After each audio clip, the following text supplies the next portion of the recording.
The cutoff really has to be double digits, I think. That's the cutoff. That's all I'm saying. I think once you hit double digits, it's time to stop trick-or-treating.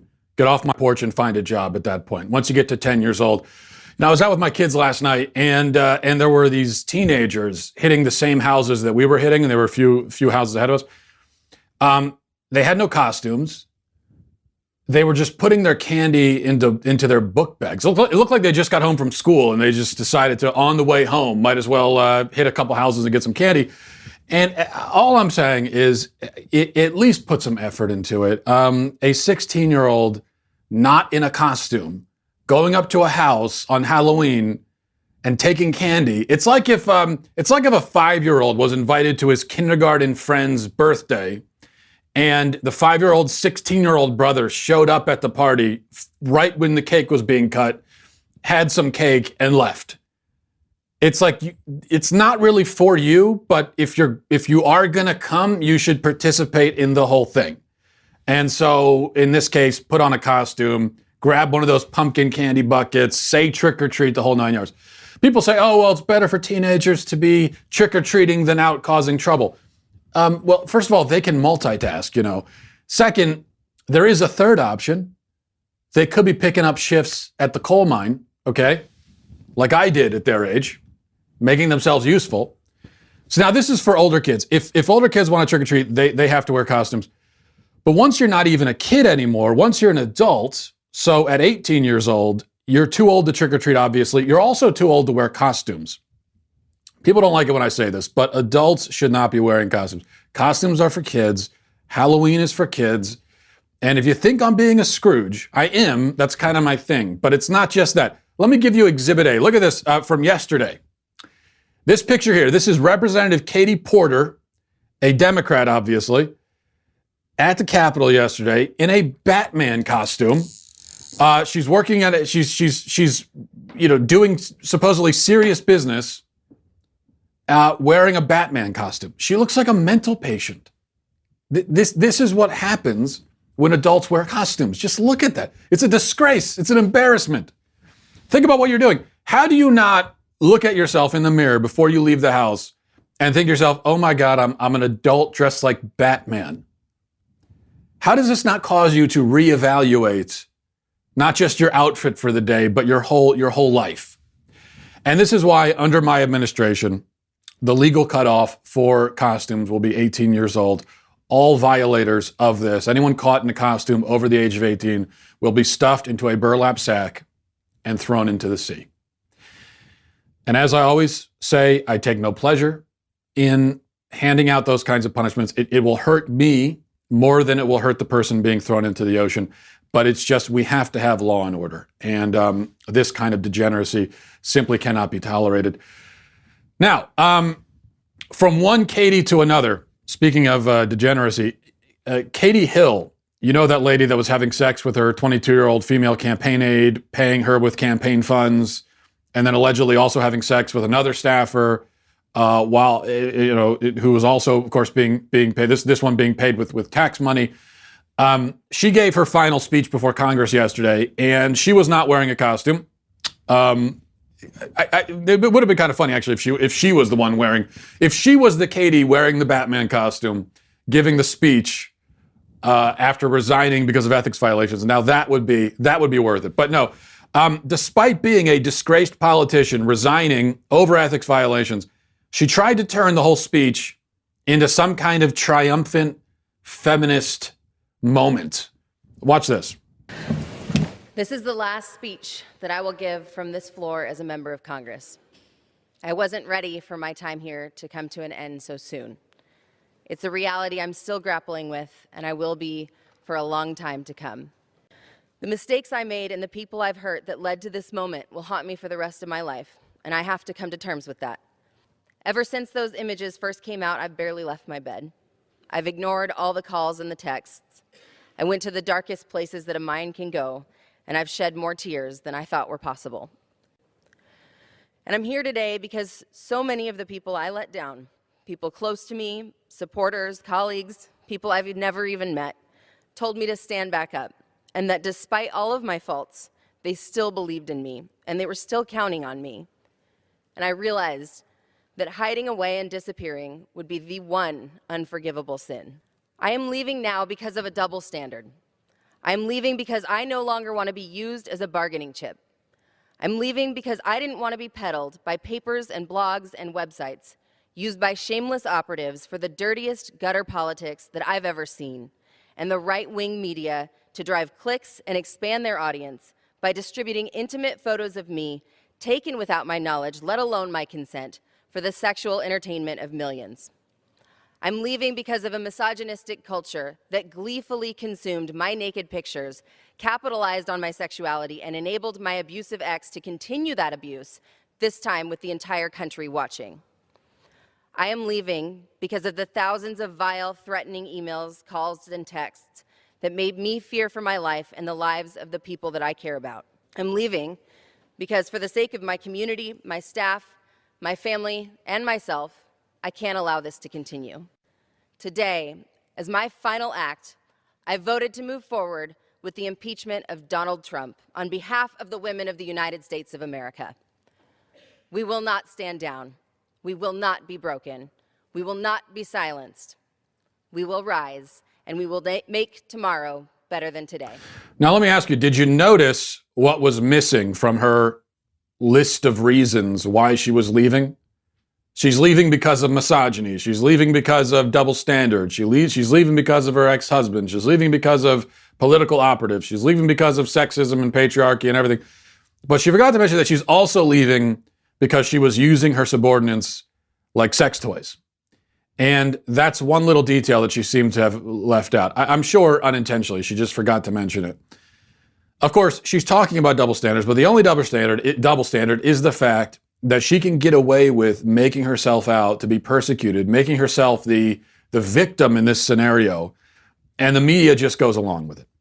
A man would not get that benefit. So that's where the double standard is. In fact, the double standard is so strong in her favor that the left now, for all intents and purposes, has canceled the Me Too movement for her sake. The Me Too movement is canceled now. They threw it all to the side. The first time a woman really came under scrutiny, they said, okay, never mind on the Me Too movement thing. Forget it. Never mind. Because everything that they've been saying about consent is now gone, all for the sake of defending this woman. Because they have been saying all along, if you're in a position of power and someone is a subordinate, they cannot consent because they're not on the same level of power, and they're not going to feel like they have the ability or like they're empowered to say no, so on and so forth. Those are not my rules. That's not what I say. Now, my own personal feeling is that certainly if you are a member of Congress, having a sexual relationship with a subordinate in that scenario is definitely wrong. And it is an ethical violation.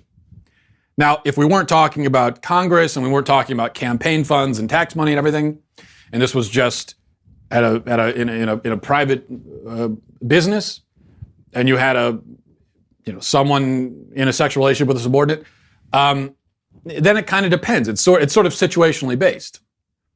I don't personally think that it's impossible for there to be consent or anything like that, or that it's automatically sexual assault or something. I don't personally think that, but we're not talking about my standards. We're talking about the standards set by the left, by people like Katie Hill, who have been very clear about this. They've been very clear that just because someone says, yes, I want to do it, doesn't necessarily mean that it's real consent. They've said this over and over and over again. And now I guess we're back to, well, hey, I mean, the other woman wanted it, so said she did, so that's it. That's all that matters. Well, Me Too movement then. R.I.P., I guess. Well, while we're on the subject of detestable Democrat women, which seems to be the theme here so far, let's check in with Wendy Ullman, state representative in Pennsylvania. They were debating a bill in Pennsylvania that would require hospitals and abortion clinics to respectfully dispose of the remains of unborn children. Because as it stands right now, aborted children are tossed in medical waste dumpsters along with used needles and other toxic trash. That's how the human remains are treated. This bill would seek to grant just a little bit of dignity and humanity to these humans. But Ullman is worried about this and about the implications, and she tried to express her concerns, and it didn't go so well. It refers specifically to the product of conception after fertilization, which covers an awful lot of territory. I think we all understand the concept of the loss of a fetus, but we're also talking about a woman who comes into a facility and is having cramps, and not to be concrete, an early miscarriage is just some mess on a napkin. And I'm not sure people would agree that this is something that we want to take to the point of ritual, either cremation or internment. Yes, a mess on a napkin. That's how she sees unborn life, as a mess on a napkin. And you could tell there, right before she said that, she paused noticeably and was searching for the right words because she knew that what she was about to say was horrible. And so she was looking for a different way of putting it. And this is what she came up with. So actually, I wonder, in her mind, she obviously she was originally going to say it a different way. She had option A in her mind. She was about to say it. She stopped and then went with option B. So considering that this is what she decided to say, I wonder what she originally was going to say before she settled on this. Either way, though, it's honest. I mean, this is how, as a Democrat, this is how she sees unborn life. She sees it as just, and it makes sense from that point of view, using that logic. An unborn baby is a clump of cells. When you're aborting a child, it's just a clump of cells, basically a cancerous tumor you're getting rid of. And then in that case, yeah, if an unborn child that's aborted is a clump of cells, then I guess a miscarried child is a mess on a napkin, as she puts it. Now, we've had miscarriages. My wife's had miscarriages, and it's a very difficult thing to go through emotionally and for the mother physically. And in fact, this is what immediately came to mind for me when I was listening to this horrid woman saying this. One of the things that adds to the emotional difficulty of a miscarriage is precisely that so many people have the attitude of Ullman here. The attitude that she's expressing is exactly how a lot of people feel about it. And even if they're not so explicit about it. So many people don't really view it when you have a miscarriage. So many people don't really view it as losing a child. And then the result is that a woman who's going through this, she's already got the emotional burden of it.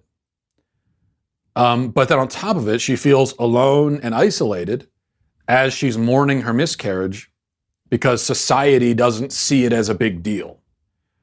And so she feels like she's got no one to turn to and nowhere to go for empathy. Because society is saying basically what Wendy Ullman is saying, which, it's just a mess on a napkin, who cares? It's evil and it's vile. But every time a Democrat takes off the mask and really says what they actually think on these topics, even though it's horrible to hear, I'm always grateful when they do, because I want people to see this. People need to see this. That this is how the Democrat Party views human life. It's important that we all see that. And then the voters have to decide. Do you want to support a political party that sees human life this way? Do you agree with that? Is that how you see human life? If you've ever had a miscarriage, or if someone you love has had a miscarriage, is that how do you agree with that way of looking at it?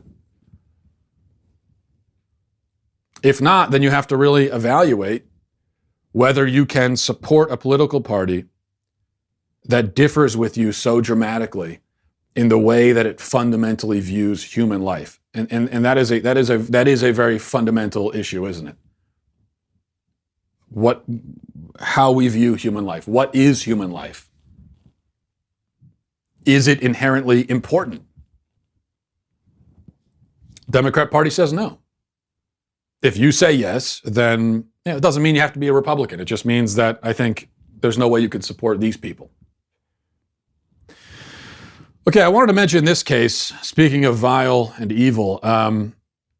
Reading now a little bit from KTLA, an article on ktla.com, says the girlfriend of a Boston college student who died by suicide in May repeatedly texted him to do so during their relationship, according to Massachusetts prosecutors who said this in announcing involuntary manslaughter charges against her. In-Young Yu, 21, tracked Alexander Ertela's location on May 20th and was present when he jumped from a parking garage only hours from graduation.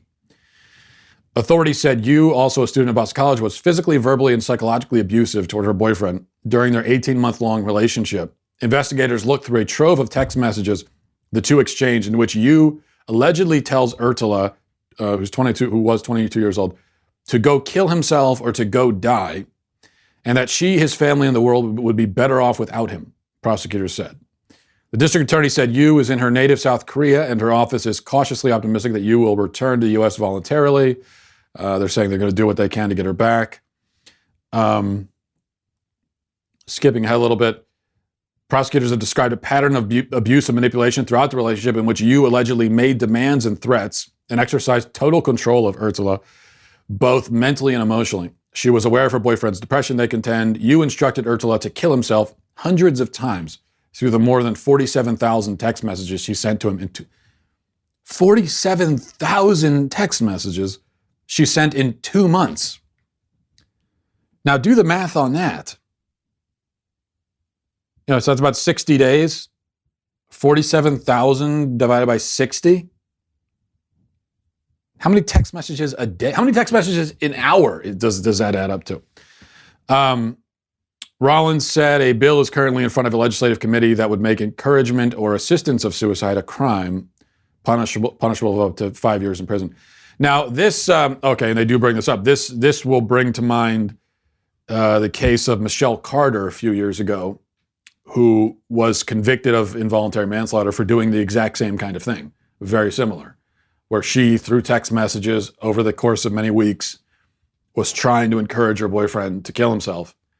And on, if I remember the case correctly, on the night when he actually did it, she was, he was texting with her and saying that he was going to do it, and she was saying, yes, do it, and encouraging it, and then he did. And she was convicted with manslaughter for that.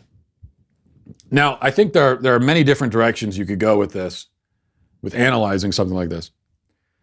But for me, I see this tragic, disturbing case as a sort of clear boundary line for free speech. We talk about what is free speech? What are the limits of free speech? When does speech become something more than mere speech?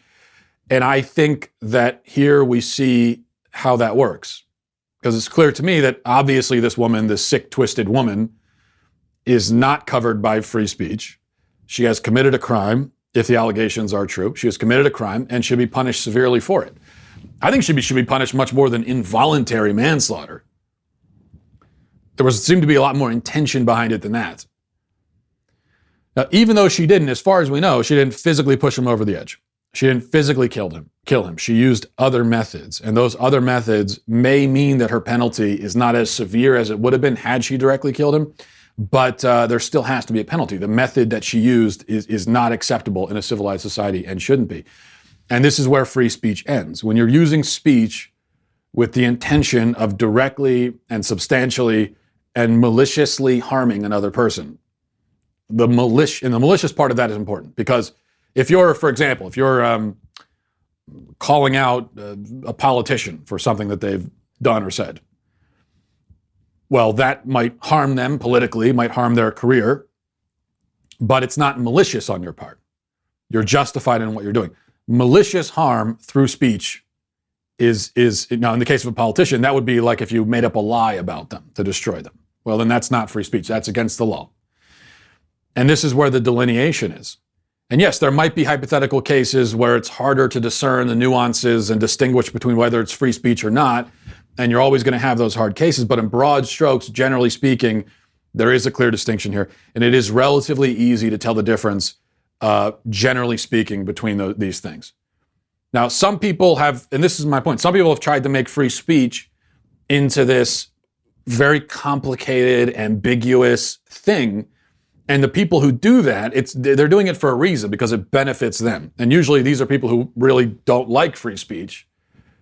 But rather than come out directly against it, they just try to make it into this ambiguous concept that nobody can really understand. But really, it's not so complicated most of the time. When you are, as this woman did, harassing and tormenting someone relentlessly with the intention of causing significant harm to them, and that is clearly what you intend to do and why you're doing it, that's not free speech. And that, obviously, to me, is not what the founders intended. When the founders codified our First Amendment free speech rights, they didn't have stuff like this in mind. I think we could be pretty sure about that. Now, on the other hand, when you give an opinion that, let's say, hurts someone's feelings, when you're speaking honestly about your opinions on whatever subject, and someone has their feelings hurt because of it, that is free speech. And there actually isn't that much room for confusion here. So when we get into the free speech subject, and someone says, well, what is an example of when it should be against the law for someone to just say something? Well, here we go. Here's an example that I think most of us could agree with. And that's where the dividing line is between free speech and not free speech. It's also interesting here. This was in Boston, right? And so now they're talking about passing a law that will specifically make it illegal to do this kind of thing, to, I guess, encourage, it would make encouragement or assistance of suicide a crime punishable up to 5 years in prison. Now, would this apply to so-called doctor-assisted suicide? It seems like you would have to choose between the two. And anyone, and here's another angle we could explore with this, that anyone who hears about the story of this disgusting woman and what she did, or Michelle Carter, that kind of thing. If you hear about that and you think that is despicable and horrible and that person needs to go to jail, which I think any civilized person, that's how you would feel about it,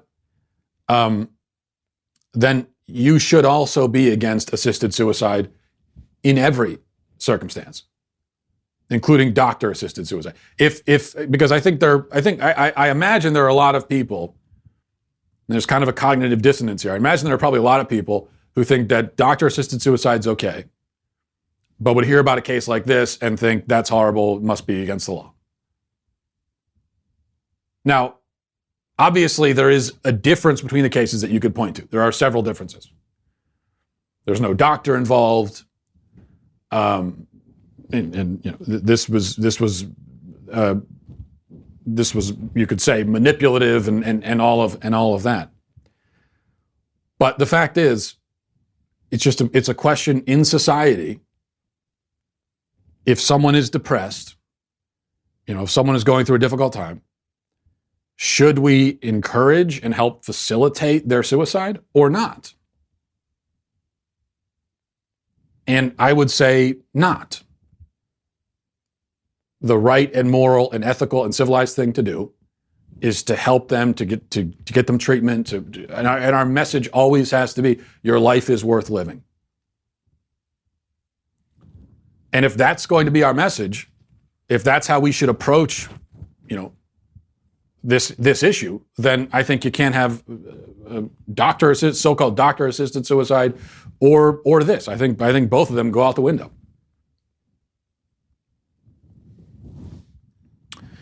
And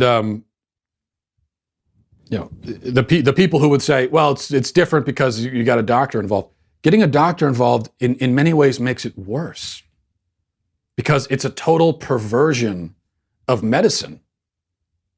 Think about the Hippocratic Oath, do no harm.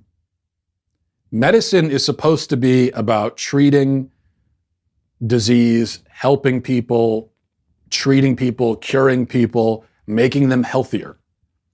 That's what medicine is supposed to be. There shouldn't be a time in medicine where we are directly killing people on purpose. That's not medicine.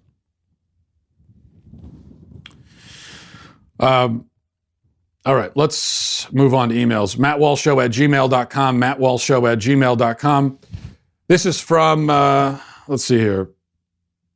From John, says, hi, Matt, I like your show and your activism. That said, I think your NCAA take is wrong. Basically, your point is that you're not pro-free market if you think the rule that NCAA athletes can't use their name to make money is fair. However, I think you forget the essence of free market, freedom of contracts. No one forced these athletes to enter into a contract in which a clause on name and likeness, with such a clause on name and likeness. On the contrary, athletes enter these contracts because they believe that even with such clauses, the contract benefited them. They benefit with scholarships, fame, a chance to make it in the pros, etc.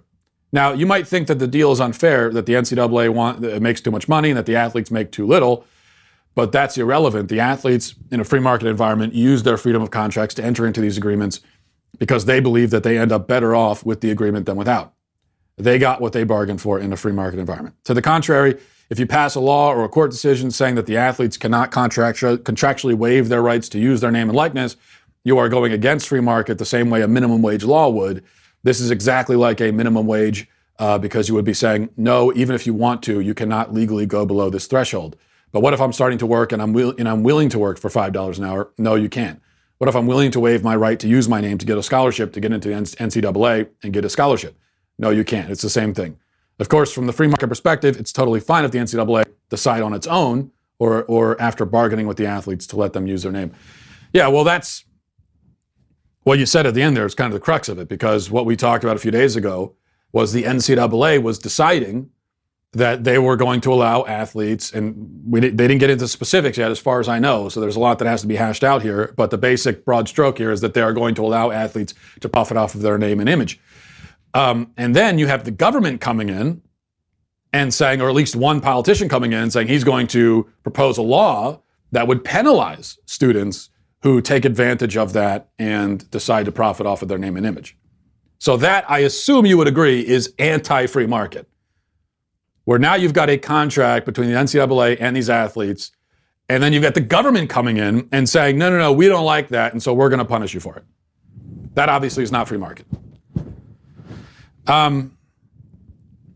Also, I would say that I have been pushing for this myself. I think that the NCAA should allow this. That's not an anti-free market view on my part. I never said that the NCAA necessarily didn't have the right to prevent athletes from making money in this way. It wasn't a matter of did they have the right to do it. I didn't say they have the right to it. I said it's not right. So they might have the right to make these kinds of rules, preventing athletes from profiting off of their own name and image. But I think it's wrong. And this is a distinction that people struggle with a lot. I'm not exactly sure why. Because this happens a lot where I'll say, okay, this and that, I think that such and such is wrong and you shouldn't do that. And then inevitably I'll get the emails from people saying, oh, you're saying we shouldn't have the right to do that? No, that's not what I'm saying. If I think that you shouldn't have the right to do it, then I'll say that. That's a separate argument. But there are a lot of things that we have the right to do as individuals or as organizations, as companies, whatever, that I still think we shouldn't do. Because it's not right, it's unethical, it's immoral in my opinion. And so that's my argument. Third point is that you know, when you've got, I don't think that your comparison exactly works. Because with the NCAA, this is this massive organization controlling all of these schools across the country, passing these rules from on high, telling athletes that they can't go on their own. Because we're not even talking about making an income. Saying that they can't even go in their own private life and sell a jersey or something. Now, prior to this rule change they're talking about, that was what they were saying. So it's hard for me to not see that. I don't know how you could see that as anything but a violation of free market principles. I don't know how you could say that that is consistent with the free market. Because even in the example of Walmart with the minimum wage that you're talking about, yeah, well, you enter into a contract with Walmart about what your salary is going to be. But Walmart's not going to tell you that when you leave and go home, you can't sell something on Craigslist. And if Walmart did try to pass a rule like that, telling employees that even when they go home and are on their own time, they're not allowed to go on Craigslist and sell something of theirs, I would say that that certainly isn't consistent with the free market, and whether or not they should have the legal right to pass a rule like that, well, that would be a discussion we could have.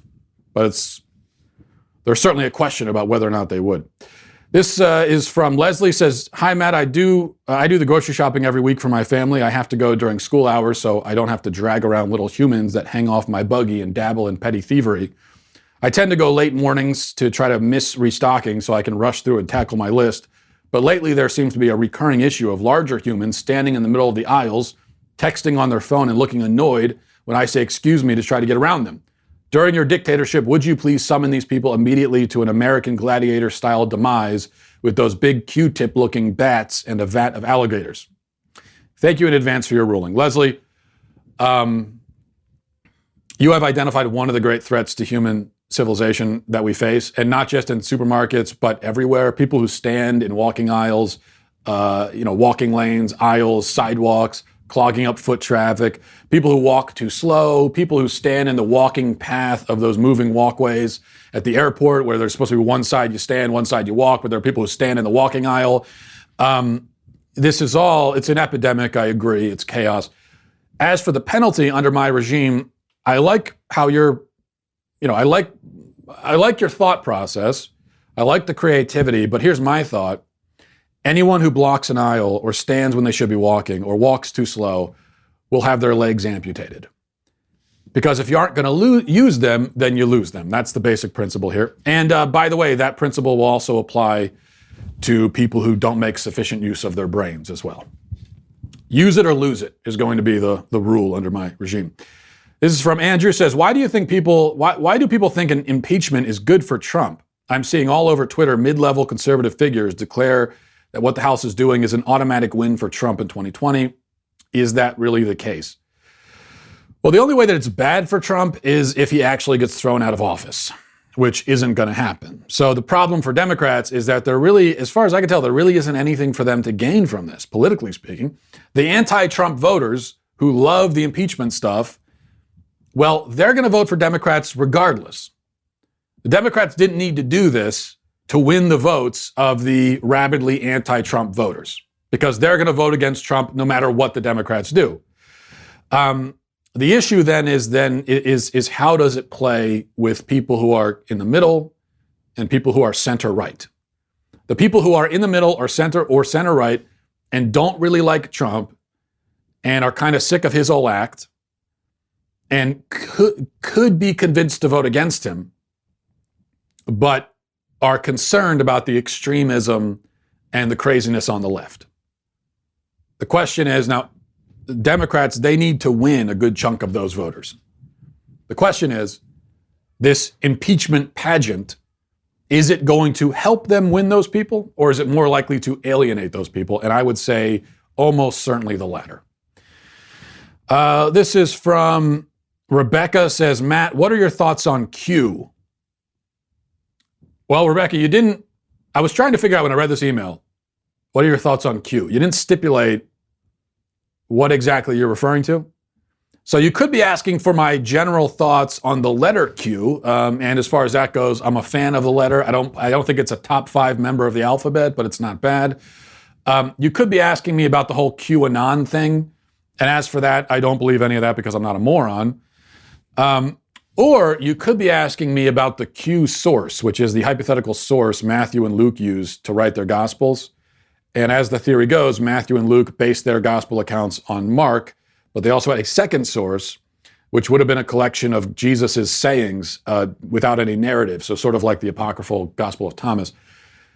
And I'm going to pretend that you meant to ask me about that, because that is the most interesting Q-related thing that we could talk about, in my opinion.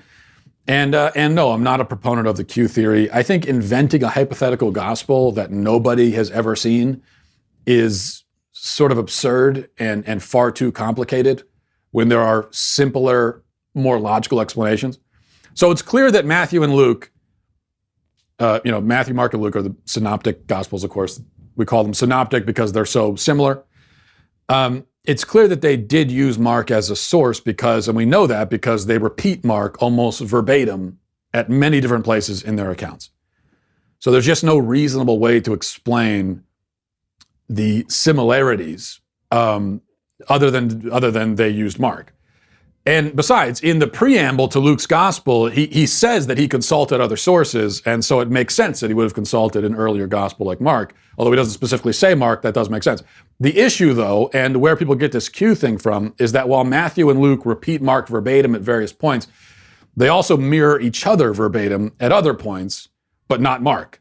And so the question is, where did they get that almost identical content that isn't in Mark? And so the theory is there must be some other third thing they looked at that they were both using independently without knowing that the other one was using it.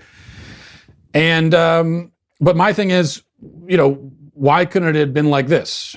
Mark writes his gospel first, and as tradition has it, Mark was a follower of Peter and an associate of Peter, and so would have gotten a lot of his material from Peter. And then Matthew writes his gospel and uses Mark and also his own recollections as an eyewitness apostle. And then Luke writes third, and he uses both Matthew and Mark and then adds his own material that he gets from his own sources. So there's no need for Q, and it seems to be simpler, and it makes more sense, that way, in my view. All right, finally from Tim, and I just answered a question that you almost certainly probably were not trying to ask. From Tim says, "Hi Matt, I don't believe in divorce, but have you considered it with your refrigerator problem?" Yeah, I've been talking about this on Twitter. My wife it all started, I think, with the syrup. She started putting our syrup in the refrigerator. And originally I didn't say anything because I thought, okay, it's not a big deal, it's just syrup. So when I found the syrup in the fridge, I would take it out because you don't need to put syrup in the fridge. Okay, syrup will stay good forever. Syrup will outlast the plastic that it's in. It will outlast the bottle that it's in. Syrup will stay good for 1 million years. That's just science, as far as I know. Although I could be wrong, probably am. So she started putting syrup in the fridge, and I didn't say anything. And then she started putting peanut butter in the fridge. And that's when I started making comments and saying, we don't need to put peanut butter and syrup in the fridge. It can just go in the pantry. But then she started putting honey in the fridge too. Honey. I mean, honey it usually is in a beehive, which is not refrigerated. In fact, beehives are very warm inside.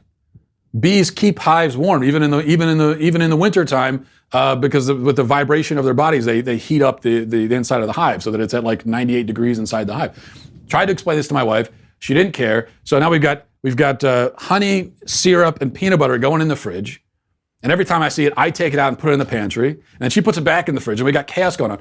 Well, yesterday I opened up the fridge last night, and I find honey, syrup, peanut butter, and bananas in the fridge.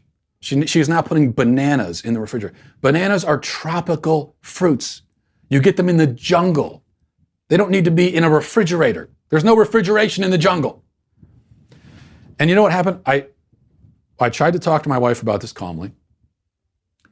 And I said, I think we have a problem here. I think you have a compulsion. You have a refrigerator related compulsion. We need it. We can get help for this. So it's okay. You know what she did? She just laughed.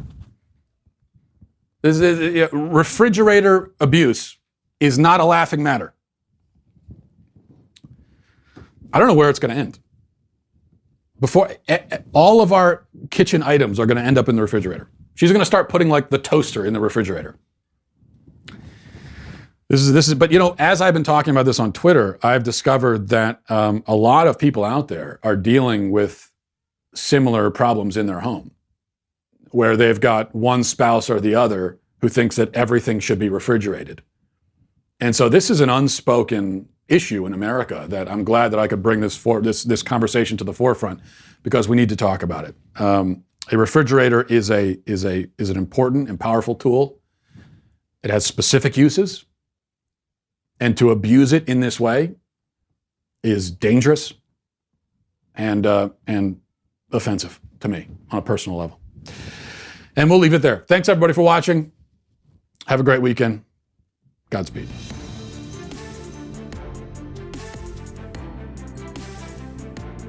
The Matt Walsh Show is produced by Robert Sterling, associate producer Alexia Garcia Del Rio, executive producer Jeremy Boring, senior producer Jonathan Hay, our supervising producer is Mathis Glover, and our technical producer is Austin Stevens, edited by Donovan Fowler. Audio is mixed by Mike Coromina. The Matt Walsh Show is a Daily Wire production. Copyright Daily Wire 2019. If you prefer facts over feelings, aren't offended by the brutal truth, and you can still laugh at the insanity filling our national news cycle, well, tune in to The Ben Shapiro Show. We'll get a whole lot of that and much more. See you there.